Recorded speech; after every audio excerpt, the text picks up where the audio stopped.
శ్మశానంలో ఒక రాత్రి. కాలం కరుగుతున్న కొద్దీ శ్రీకర్కి భయం పెరగసాగింది. పందెం కాసి రాత్రంతా శ్మశానంలో ఉంటాను అని చెప్పడం తప్పని అతనికిప్పుడు అర్థమవుతుంది.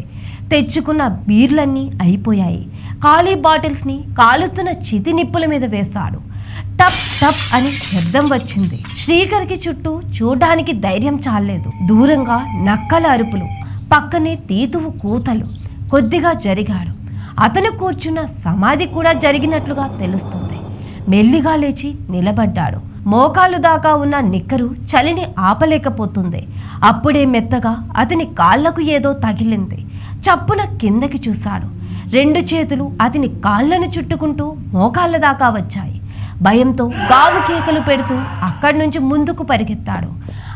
సోపాలు పడుతూ ఓ చెట్టు దగ్గర ఆగాడు. దప్పిక వేస్తుంది. దాహంగా ఉందా అంటూ ఓ ఆకారం తలక్రిందులుగా వేలాడుతూ అతనికి దగ్గరగా వచ్చింది. అమ్మ బాబోయ్ అంటూ బయటికి పరిగెత్తాడు. వెనకే ఎవరో వస్తున్నట్టు అలికిడి.